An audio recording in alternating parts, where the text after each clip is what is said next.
Hello everyone, welcome to my kitchen. તો મિત્રો, આજે હું તમારી સાથે શેર કરવાની છું માવામાંથી બનતા પેંડાની રેસીપી. તો આ રેસીપી છે તે એકદમ સરસ અને ખૂબ જ મીઠી એવી બનશે અને ખાવામાં પણ ખૂબ જ મજા આવશે. તો મિત્રો, આ રેસીપી એન્ડ સુધી જરૂરથી જોજો, સ્કીપ બિલકુલ પણ નહીં કરતા. તો ચાલો બનાવવાનું સ્ટાર્ટ કરીએ પેંડાની રેસીપી.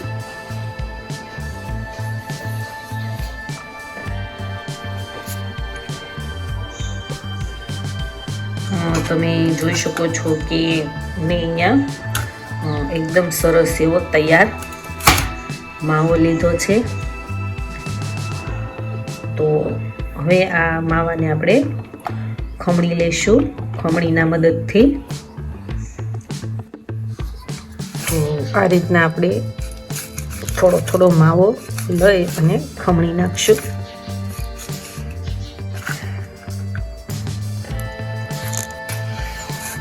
હવે આ રીતના આપણે ખમણીને લઈશું.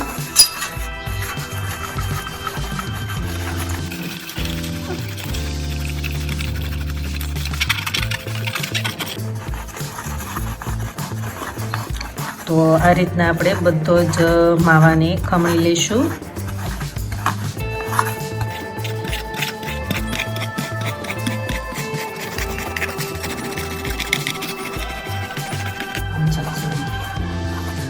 તો તમે જોઈ શકો છો કે એકદમ સરસ આપણે જે માવો છે તે ખમણી લીધો છે. લગભગ માવો મેં અહીંયા 1 કિલો જેટલો મેં લીધો છે અને આ 500 ગ્રામ જેટલી મેં અહીંયા ખાંડ લીધી છે. તો હવે આપણે તેની ખાંડની ચાસણી લઈ લઈશું અને આપણે 1 ગ્લાસ જેટલું પાણી લીધું છે. તો ચાલો બનાવવાનું સ્ટાર્ટ કરીએ. તો પહેલા આપણે પાણી એડ કરીશું, પછી ખાંડ એડ કરીશું. હવે તેને આપણે મિક્સ કરી લઈશું આ રીતના.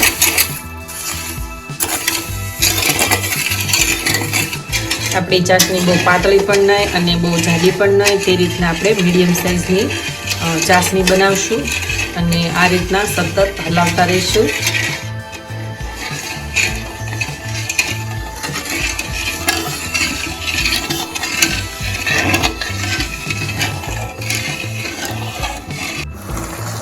તો તમે જોઈ શકો છો કે આપણી જે ચાસણી છે તે સરસ મજાની આવી રહી છે.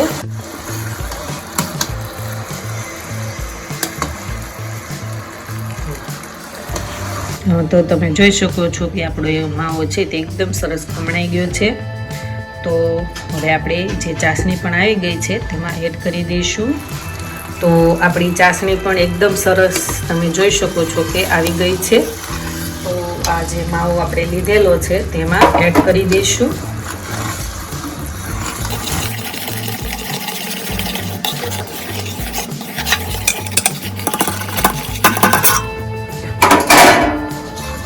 અને આ રીતના એક સરસ મજાનું આપણે મિક્સ કરી લઈશું. તેમાં ગઠ્ઠા ન રહે તેનું આપણે ખાસ ધ્યાન રાખીશું અને ગેસની ફ્લેમ છે તે પણ આપણે લો રાખીશું.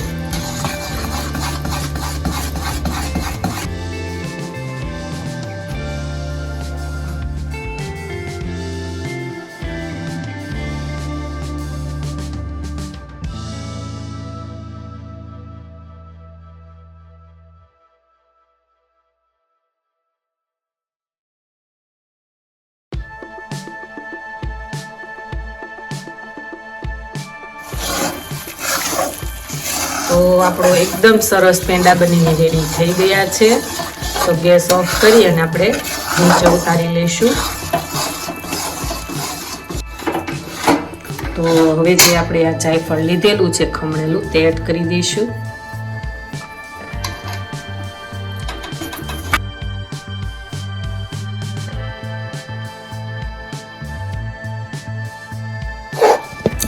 તો તમે જોઈ શકો છો કે હવે પેંડાવાળા એવો આપણો માવો પણ થઈ ગયો છે અને એકદમ થોડોક ગરમ અને થોડોક ઠંડો એવો છે. થોડોક ઠંડો ને ગરમ હોય તો આપણા પેંડા છે તે સરસ મજાના એકદમ ગોળ વળે. તો હવે આપણે પેંડા બનાવવાનું સ્ટાર્ટ કરીશું.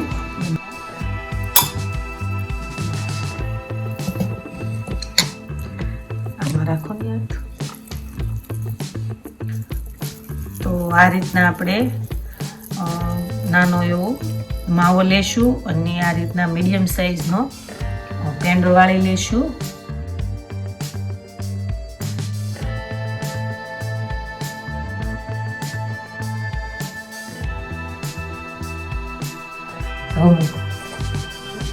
તો આ રીતના આપણે એકદમ સરસ નાની એવી ડીશમાં પેંડા મૂકતા જશું.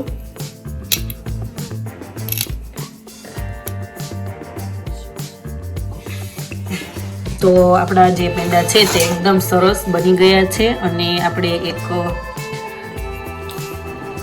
મીડિયમ સાઈઝનું ઢાંકણ લઈશું. તમે સિક્કો પણ લઈ શકો છો કે મેં અહીંયા ઢાંકણ લીધું છે.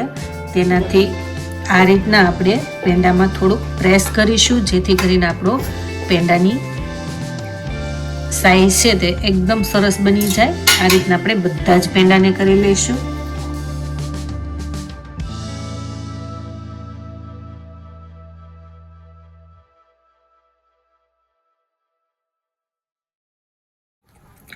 તો ઉપર હવે આપણે ડેકોરેશન માટે એક પિસ્તાનું પીસ મૂકીશું આ રીતના, અને ન મૂકો તો પણ ચાલે. તો હવે આપણે બધા જ પેંડામાં આ રીતના મૂકી દઈશું.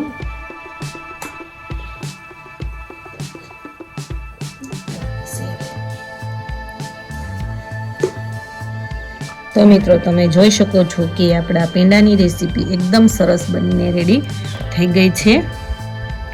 તો મિત્રો આ રેસીપી ઘરે બનાવવાની એકવાર જરૂરથી ટ્રાય કરજો. ખૂબ જ સરસ એવી લાગશે. નાના છોકરાથી લઈ અને મોટા વ્યક્તિઓને પણ ખૂબ જ ભાવે તેવી આ રેસીપી છે. તો મિત્રો મારી ચેનલમાં હજી સુધી તમે નવા હોય તો મારી ચેનલને લાઈક કરજો, શેર કરજો, સબસ્ક્રાઈબ કરજો અને મારા આવા જ નવા વિડીયોને જોવા માટે બેલ આઇકોન બટનને પ્રેસ કરજો જેથી કરીને તમને મારા નવા વિડીયોની નોટિફિકેશન સૌથી પહેલાં મળે. Thank you for watching.